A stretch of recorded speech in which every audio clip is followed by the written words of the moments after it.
Төрт қабырғаға қамалып отыра берсе, кісі тыстағы тірліктен мүлде мақұрым қалады екен. 3 ай бойы қағаз қараудан бас көтермеген барон Игельстром басты шаруасын тындырған соң қарындасының үйінде қарап отыра алмай, келесі күні ақ қалаға шығып кеткен. Көп жаңалыққа қанығып қайтты. Біріншіден, жаңа жылға бірер күн қалса да, граф Безбородко неге қыспақтамай жүр десе, соңғы кезде оның бұған мойын бұруға шақаты болмапты. Александр Ланской, Екатеринаның фавориті, аяқ астынан опат болған күні қара жамылған императрица мемлекеттік істерді мүлде ұмытқаны өз алдына, тіпті сарайды тастап, адам аяғы баспаған тоғайдың түкпіріндегі Пелладағы оңаша саяжайға барып, бірде-бір кісіні қабылдамастан жекеленіп жатып алған. Сосын ақ сыртқы саясатқа байланысты бүкіл ауыртпалық тек өзіне түскен Безбородканың басқа іске мойын бұруға мұршасы қайдан болсын. Тіпті таяу күндерде мұны шақырарлық шамасы жоқ көрінеді. Екінші естігені, Екатерина патшайымның осы қаралы күйіне, қайғылы жағдайына және мемлекеттік маңызды істердің тоқырап тоқтап қалуына байланысты граф Безбородко сонау Херсонда жатқан князь Потемкинге хабар салған екен. Кавказдағы істердің реттелуіне қатты алаңдап отырған Григорий Александрович кішкене кідірістесе де, әйтеуір осыдан бірер апта бұрын Астанаға жетіп үлгеріпті. Бұған барон қуанып қалды. Князь келгенше Безбородканың бір бітірген шаруасы күн сәулетті Алдияр ананы Пелладан Царское селоға көшіріп әкеліп қойыпты. Мұнан соңғы жұрттың гу-гу әңгімесі Екатерина патшайымның есі ауысып кете жаздап әрең аман қалғандығы жөнінде. Және жақында ғана ұйқыдағы қаланы түн ішінде дүрліктірген зеңбіректердің зіркілі туралы екен. Сөйтсе, Царское селода жатқан патшайым түн ортасы ауа әлдеқандай бір күймемен жападан жалғыз сарайға келіпті де, күзетте тұрғандардан бұл келгенде қамал зеңбіректерінің неге үнсіз қалғанын сұрапты.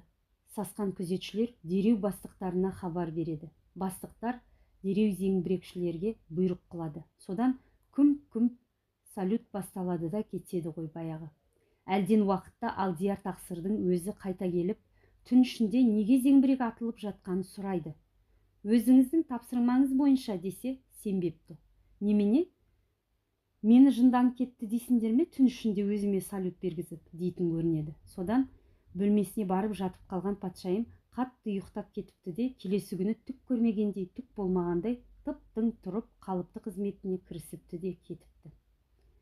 Таяу күндерде елшілерді қабылдауға қызу даярлық жүріп жатыр, десті білетіндер. Жаңа фавориттің келгенін білесіңдер ме? Деді сол жерде екінші біреу. Жаңа фаворит? Кім екен?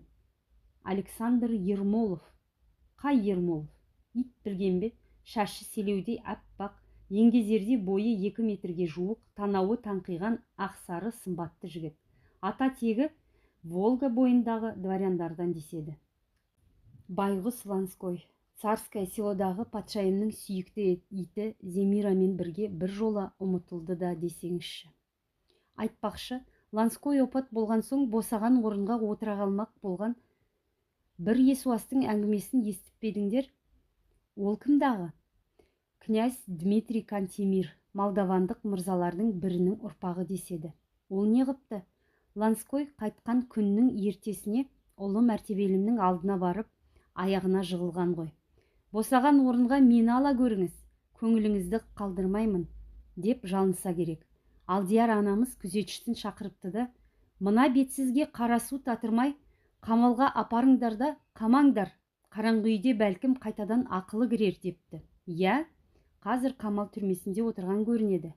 Бәрекелді. Я, бәрі Құдайдың ісі дағы.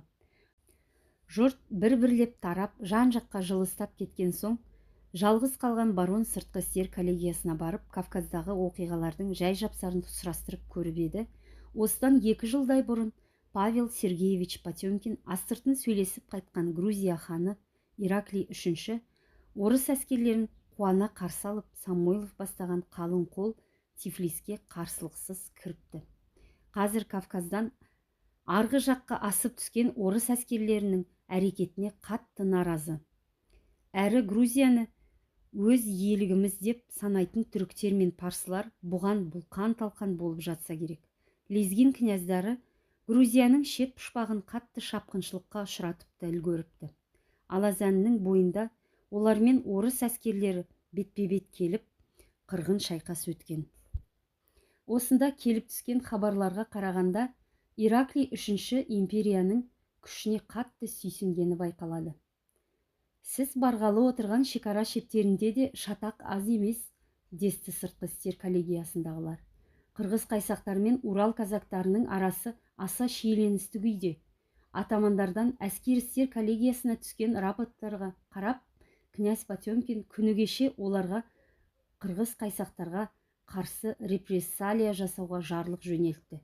Егжей-тегжейін білгіңіз келсе, сол коллегияға барып өзіңіз сөйлесіп шығыңыз. Мұнсыз да князьдің Астанаға келгенін әлгінде естігеннен бері Осип Андреевич онымен көріскенше асығып еді. Аяқ астынан қосымша себеп табылған соң, қайткенде де қазір кіріп шығуды жөн көріп, сол бойда әскери коллегия кеңсесіне қарай тартты. Григорий Александрович кабинетінде екен. Көңіл күйі бүгін ерекше көтеріңкі ме, әлде жаңа жыл жақындап қалған соң, күні кешегі Рождество мейрамынан кейін жұрттың бәрі жаймашуақтанып кеткен бе, қара матамен таңып тастаған көр көзіне шейін күлімсіреген сыңаймен орнынан тұра келіп, күркірей амандасқан князь. «О!» деді, жол кілемнің үстінде жалғыз көзімен мұны басынан бақайына дейін тінте қарап тұрып. «О, генерал-поручик, сіз өте сымбатты жігіт екенсіз ғой. Міне тамаша, тамаша». «Премного благодарен, ваша светлость», деді барон да дереу кішілік мезіретін жасап. Жұмыс басты болып кеткендіктен, шені өсіп, шекпені жаңарғалы мынау су жаңа генерал-поручик формасымен жұрт көзіне жарқырап бір көріне алмай, өзі де пұшайман болып жүрген, соны бірінші рет байқап қана қоймай бағалайды біліп, бір ауыз сөзімен көңілін көтеріп тастаған князьға іштей қатты риза болып қалды. Әдетте іштарлық, көралмаушылық секілді келеңсіз мінездер көбіне өздері де ұсақ, сөздері де майда адамдардан шығатынын барон бұрыннан да білетін. Осы жолы соған тағы да бір көз жеткізгендей болды. Бәрі өзіңіздің әкелік қамқорлығыңыздың арқасында ғой, шапағатты князь, деді биязы мінез көрсетіп. Құттықтаймын, барон, құттықтаймын. Жаңа қызметіңізбен, жаңа шеніңізбен, Осип Андреевич, ал құлағым сізде. Қысқа қайырым амандықтан соң, князьдің Кавказдағы табыстарын орыс әскерлерінің қаптауынан да әрі асып түсіп, Грузияны Россия протекциясына қаратуға қол жеткізгенін не керек, бар жақсылық пен жаңалықты естіп жатқанын қуана айтып келіп, барон да князьді құттықтау өткен. Әлгінде естіген хабарының жайына сосын көшпекті. «Я», деп желпініп отырған князь әңгімені әрі қарай өзі жалғап кетті. «Өткенде өзіңізге айтқан бір сөзім есіңізде шығар. Есесі кеткен түрік янычарлары жайларына қарап отырала ма, төңіректерін түртпектеп Кавказдағы күллі мұсылман халықтарды қайта-қайта бізге қарсы айдап салуын қоймағасын, біз де қол қусырып қарап отыра алмадық. Ғұмыр бойы түріктердің тоқпағынан көз аша алмай келе жатқан Кавказдағы христиандарды, грузиндерді, армяндарды, тіпті бір бүйірдегі гректерге шейін бауырымызға тартып едік. Мінеки Тифлиске қан төгіссіз ақ кірдік. Саясат қой, барон, саясат. Осының бәрі тек саясатты дұрыс жүргізе білгендіктен деу керек. Әрине, ваша светлость. Қазіргі жағдайда көп мәселенің түйіні саясатқа кеп тірелгені дау туғызбайтындай дәрежеге жетті ғой. Мені қатты алаң етіп, алдыңызға келуге мәжбүр етіп отырған да осындай бір жайлардың жай жапсарын біле кету ниет еді. Айтыңыз, барон, айтыңыз. Сыртқы істер коллегиясындағылардың мәліметіне қарағанда, маған сеніп тапсырғалы отырған аймақтағы шекара шептерінде қазір шапқыншылық қабындап кетіпті. Григорий Александрович, әсіресе Урал казак атамандары мен қырғыз қайсақтардың арасы аса шиеленісті күйде деседі. Соған байланысты болашақтағы іс-әрекеттеріміздің бағыт-бағдары қандай болу керектігі жөнінде кеңесіңізді тыңдасам деп едім. Я. Урал шекара шептеріндегі жай жағдайдан шамалы да болса хабарым бар екені рас, Осип Андреевич. Тұрақты әскер құрамына кірмегенмен, Урал казактары өздерінің әскери канцеляриясы арқылы тікелей бізге, мемлекеттік әскери коллегияға бағынады ғой. Жақында қарасам, атамандардан түскен арыз шағымдар тау төбе боп үйіліп қалған екен. Таныса келе жағдайдың онша мәз еместігіне көзім анық жетті. Неге? Әзіргі асығыс байлау жасау ағаттық болар. Бірақ бір нәрсеге назар аудармасқа болмайды ғой деп ойлаймын. Князь еңгезердей денесімен ілгері бір итініп қойып, сап-сарала формасымен емен солға еңсесін сала отырды. Өзіңізге белгілі, баяғы Емельян Пугачевтың бүліншілігінен кейін казактардың қолындағы зеңбіректер түгелімен тартып алынып, тек қана тұрақты әскер топтары тұрған тас қамалдарға ғана доп қару ұстауға рұқсат етілген болатын. Содан кейін-ақ қаһарлы қарудан айырылған казактардың жағдайы күрт қиындап кетті ме деймін. Өйткені мұның өзі әскери тұрғыдан қарағанда казак атты әскерлерінің қырғыз қайсақ қолынан құйттайда артықшылығы жоқ екенін бір көрсетсе, екіншіден екі жақтың да қарулы күшін өз қолымыздан теңестіріп бергендей әрекет болып шықты. Осы бір олқылықтың орнын толтыру үшін қырғыз қайсақтардың бетін мықтап бір қайтару мақсатымен жақында ғана мен жаңадан жарлық берген. Қамалдарда тұрған тұрақты әскер топтарының көмегімен казактар енді еселерін жібере қоймайтын шығарақ. Қамалдарда тұрған тұрақты әскер топтарының көмегі қазақтарға мықтап тиетіне күмәнім жоқ, шапағаттым. Тұрақты әскердің аты тұрақты әскер ғой, бірақ өз еріктерімен қоластымызға келіп кірген бодан жұртымызға регуляр әскердің күшін қайта-қайта көрсетіп қаруымызды сұқаңдата берген қалай болар екен? Саясат тұрғысынан да бұл өзін-өзі ақтамаған әдіс секілді көрінеді маған. Неге олай дейсіз, Осип Андреевич? Сізге дейінгі генерал-губернаторлардың бірде-бірі бұл әдісті теріске шығарған жоқ сияқты еді ғой. Я, ешқайсының теріске шығармағаны рас, шапағаттым. Теріске шығармағандары былай тұрсын, қайта қырғыз қайсақтарды уысымызда ұстап отырудың бірден-бір жолы оларға қарсы осылайша жиі-жиі қарулы қол жіберіп, қыра беру ғана деп білген. Қырғыз қайсақтармен арақатынасымыздың жарты ғасырлық архивін ақтарғанымда, көзім анық жеткен бір нәрсе, әуелде бодандыққа өз еріктерімен кіріп қалған бұл жұрт әлі күнге дейін уысымыздан шығып кетуге әрекет жасамағанына қарамастан, осы уақытқа дейін өлкені билеп келген бастықтардың бар бітіргендері бұдан 40 жыл бұрын баяғы Иван Иванович Неплюев марқұмның өкілетті сенатқа әкеліп 1744 жылы бекіттіріп әкеткен қосалқы жоспарындағы әлгі бір ойдың етегінен екі қолдарымен тас қып ұстап алып, содан жабысып айырылмау ғана болған. Тыңдап отырмын, айта беріңіз, барон. Сөйтіп, ел тізгінін уыста ұстаудың ең басты екі әдісі телі тентектерді тез арада жөнге салып отыру, және бізге бүйрегі бұратындарды ара-тұра болса да арқадан қағып, қолпаштап қолдап отыру саясатының біріншісі ғана қолданылғанда, екіншісі мүлде ұмыт қалдырылған. Соның салдарынан бодан жұртымыздың жадында ылғи жоғарғы жақтан жасалған зәбір жапа қалған да, оны ұмыттырарлық бірде-бір жақсылық жасалмаған. Күн өткен сайын қордалана берген бұл қолайсыз әрекеттің ақыры ашынған халықтың айқай-шуын, атыс шабысын туғызған секілді. Қазір Урал шекара шептерінде шапқыншылық күшейіп кеткенінің бір себебін, Григорий Андреевич, мен осыдан ба деп ойлаймын. Бұл ойыңыз, Осип Андреевич, онша қисынсыз емес ақ шығар, бірақ нақты дерек дәйегіңіз қайсысы? Дәлеліңіз бар ма бұған? Әйтпесе әлдекімдерді айыптау болып шығуы мүмкін ғой мұныңыз. Дәлел дерек жеткілікті, шапағаттым, тіпті толып жатыр десем, артық айтқандық болмас. Қане, айтып көріңізші, тыңдалық. Князьдің жалғыз көзі жырақта жанып тұрған шырағдандай бұған қарап маздай қалған екен. Осип Андреевич қатты қысылғанда беті бозарып кететінде, оның есесіне маңдайы қып-қызыл боп күреңітіп шыға келетін. Қазір де сөйтті. Бірақ сөзінің салмағын жоғалтқан жоқ, байыппен ғана. Рұқсат болса, ондай дәлелдерді документті түрде дәл оқып берсем деп едім, деді кішілік мезіретін жасап. Оқыңыз, оқыңыз. Мәселен мінеки. Барон былғары папкасын ашқан бойда ішінен әлдебір қағазды тез тауып алды да, іле сөзін байыппен жалғап әкетті. Алдымен сыртқы істер коллегиясының Орынбордағы шекара экспедициясына жолдаған указдарына қарайық.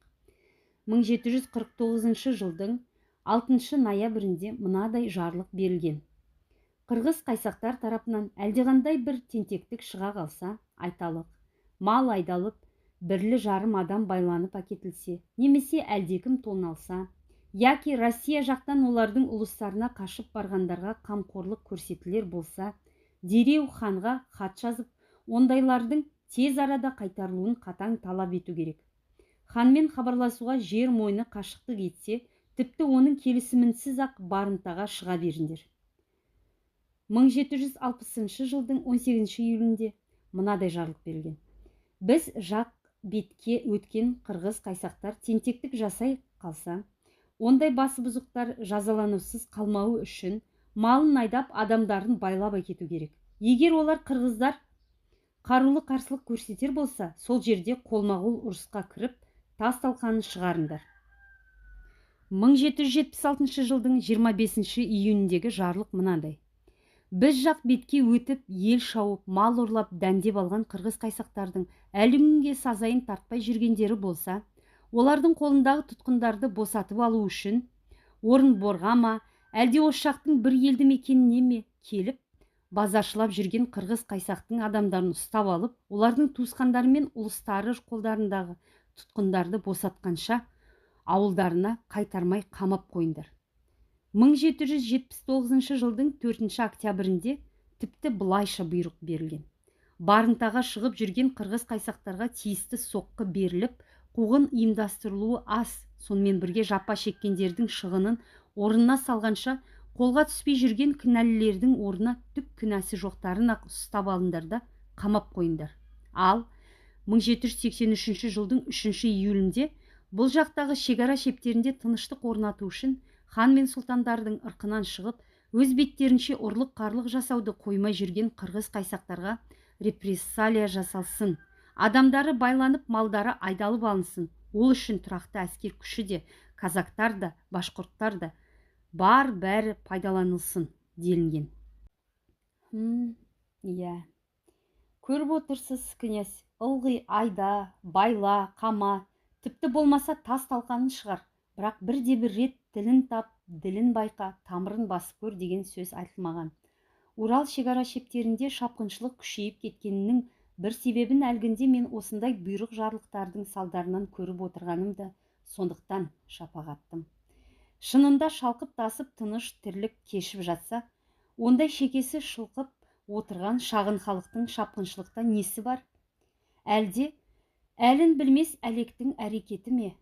Жоқ, бар бәле тірліктерінің тиянақсыздығынан, арқа сүйер алып елден тауфиқ табалмаған секілді болғандықтан тәрізді көрінеді маған. Сол ойымды Самойлов бастаған қалың қолдың Тифлиске қан төгіссіз кіргені тағы да бір бекіте түскендей болды. Неге?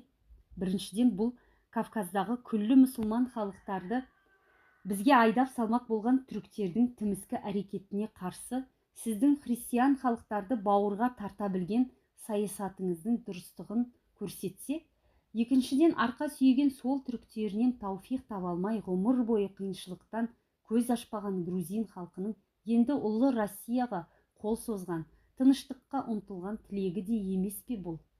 Сондай-ақ, мынау сайын Сахарадан сая таппай, ақыры алып Россияға өз еріктерімен қосылған қырғыз қайсақтарға да сәл-пәл тыныштық орнатып берсек, саясатпен сылап-сипап отырып сөйлесе білсек, қалайша сөз түсінбейді деп ойлауға болады.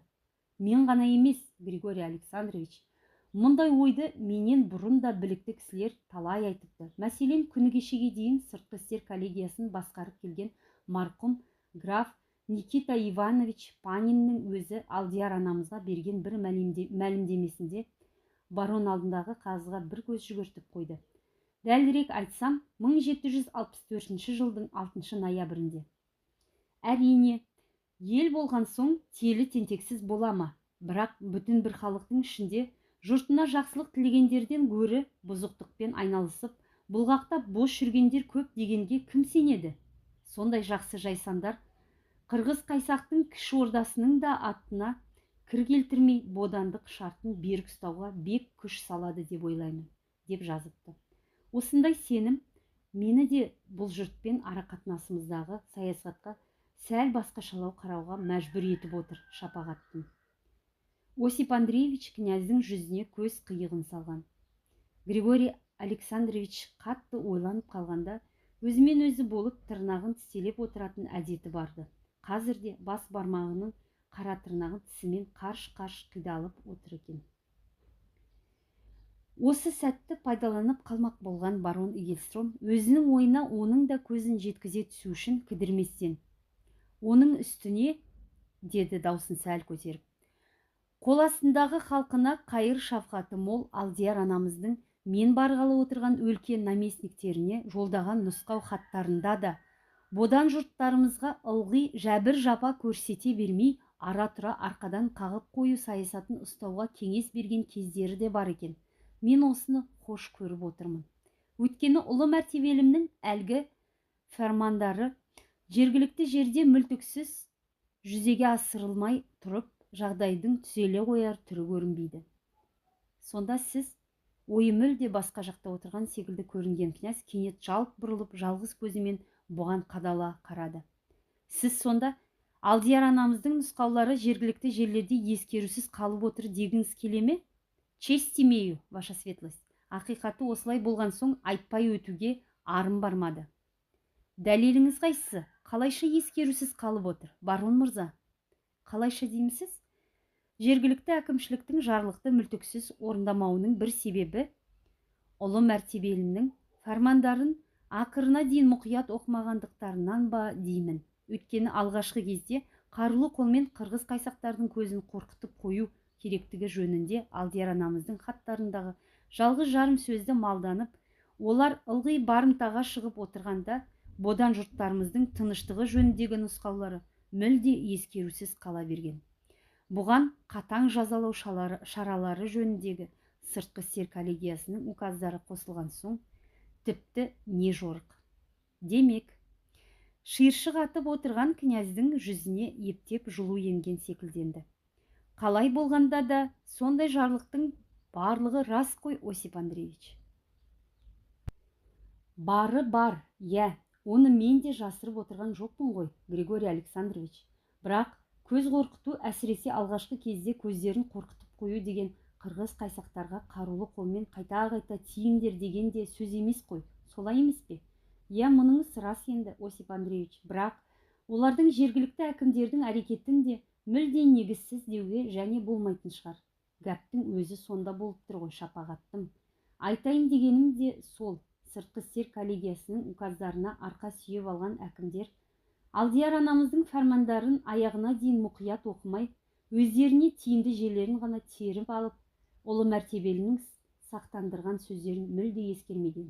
Ал онда ескертулер есі бар кісіге тайға таңба басқандай бадырайып көрініп ақ тұр. Міне, мәселе қайда.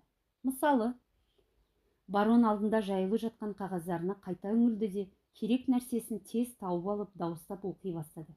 Мәселен, Уфа мен Симбирск әкімшілік аймағының таяуда ғана орнынан алынған наместнигі генерал-поручик Аким Иванович Апухтиннің 1782 жылғы 27 декабрдегі рапортына жауап хатында ұлы мәртебелім оған былайша тапсырма берген: "Бодандарымыздың арасында бейбіт өмір орнату үшін күллі коменданттар, дуанбасылар, тәртіп сақшылары әрқашан қырағылық көрсетіп, тыныштық бұзылмауын қас қақпай қадағалайтын болсын. Базаршылап жүрген бірде-бір адамның әрлі-берлі қатынауына кесел келтірілмесін, қысым көрсетілмесін. Ондайлардан пара алу, қысым көрсету дегендер бір жола тоқтатылсын. Көріп отырсыз, сыртқы істер коллегиясы базаршылап жүрген қырғыз қайсақтың адамдарын ұстап алып, олардың туысқандары мен ұлыстары қолдарындағы тұтқындарды босатқанша ауылдарына қайтармай қамап қойыңдар десе, және жергілікті әкімшілік әлі күнге осылай етіп отырса, Алдияр анамыз базаршылап жүрген бірде-бір адамның әрлі-берлі қатынауына кесел келтірілмесін, қысым көрсетілмесін дейді. Ұлы мәртебелінің фарманы мүлтіксіз орындалғаны ма осы? Меніңше жоқ. Урал шекара шептерінде Шапқыншылық күшейіп кетуіне байланысты Алдияр анамыз 1783 жылдың 3 июлінде тағы да сол өлке наместнигі Аким Иванович Апухтинге, қалай дегенмен де олардың, қырғыз қайсақтардың мұндай шапқыншылықтары себепсізден себепсіз шықпайтынын ескертпей кете алмаймын. Әсіресе шатақ шекарадағы бастықтарымыздың, ал олар негізінде ең адал, ең таза қызметке жанын салып кірісетіндерден іріктеліп алынуға тиіс екені сірә белгілі ғой. Солардан әлдеқайсыларының түртпектей бергенінен туып отырған жоқ па екен? Осыған зер салуыңызды қалар едім. Шептің бойындағы біздің адамдарымыздың бармақ басты, көз қыстысы жоқ па еді? Ондайды байқасаңыз, тиісті шарасын қолданып тыйым саларыңызға сенемін, деп жазған. Осыдан қарауындағы пенделеріне қайыр шафқаты мол Алдияр анамыздың әділетсүйгіш қамқор көңілі көрініп тұрғаны жоқ па? Бірақ жергілікті әкімшілік істің байыбына барудың орнына әлі күнге қырғыз қайсақтардың айыбына ғана назар аударып, кінә қай жақтан екеніне мән берместен ақ қараны айырмай, бодандарымызға тек ерілуге қарулы жасаумен ғана шектеліп отыр. Мұны да ұлы мәртебелімнің ұлық фәрманының орындалуына жатқыза қоюға болмас.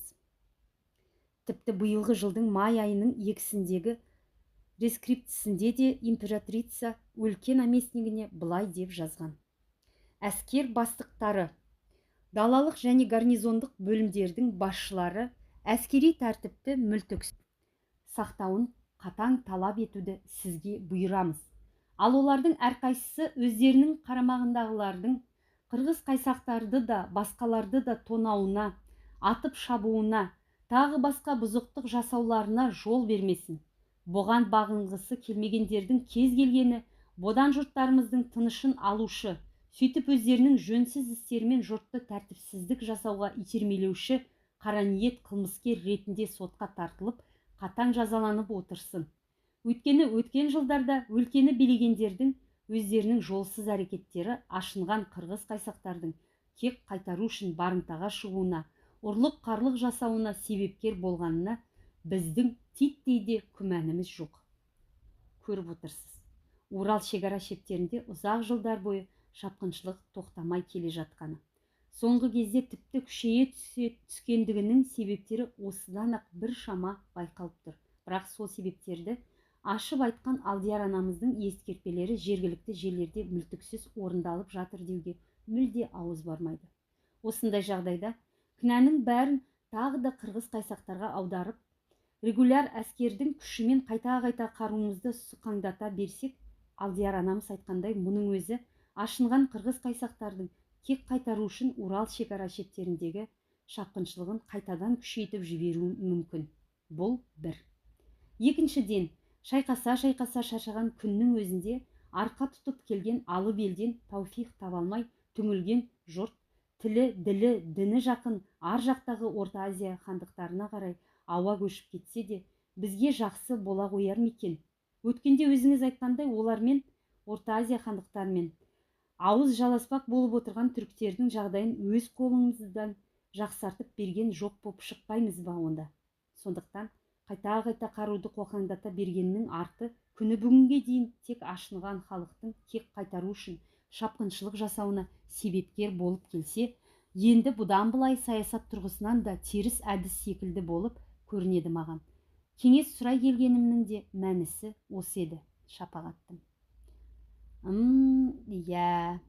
Қисындарыңыз орынсыз емес секілді, Осип Андреевич. Ойланайық. Жауабын сосын естірсіз. Басқа не айтарыңыз бар? Князьдің қабағының жадырағанын көріп, өзінің қисындарына іштей қарсы емесін сезген Осип Андреевич қуанғаннан құпия сақтап жүрген бір ойын да осы жерде айтып қалуға бекінді. Сол-ақ екен? Ваша светлость, деді біртүрлі тұтыға сөйлеп. Мен мұның бәрін өз ойымнан шығарып отырғаным жоқ. Алдияр анамыздың менен бұрынғы өлке бастықтарына берген бұйрық жарлықтарынан ғана қорытқан ойларым бұл. Ұлы мәртебелі Алдияр анамызға тек осыны жеткізсеңіз екен.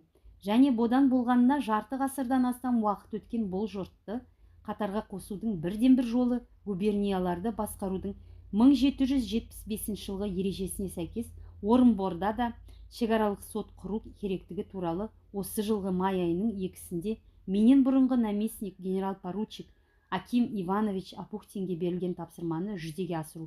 Сөйтіп, бодан жұртымызды да бүкіл Ресейге ортақ заңға жүгіндіру екенін, менің ұстанар басты бағытым осы болмағын айтсаңыз екен. Осип Андреевич, сіздің тіпті тым алысқа сілтейтін түріңіз бар ғой. Жарайды. Бек қуаныштымын мұныңызға. Сәлеміңізді жеткізуге тырысармын. Айтпақшы, жақында сарайда салтанатты кеш болмақ. Сіз шақырылып бедіңіз? Қатысыңыз, сөзсіз. Қатысыңыз, барон мырза. Премного благодарен, ваша светлость. Бұл қамқорлығыңыз үшін сіздің шапағатты құзырыңызға тағы да бір құлдық ұруға рұқсат етіңіз, деді барон басын иіп. Ал, онда әзірге. Сау болыңыз, шапағаттым. Қандай қарбалас күн еді, құдайым-ай. Көзі ілініп бара жатқан баронның сол күнгі түнде басына келген жалғыз ой осы ғана болды.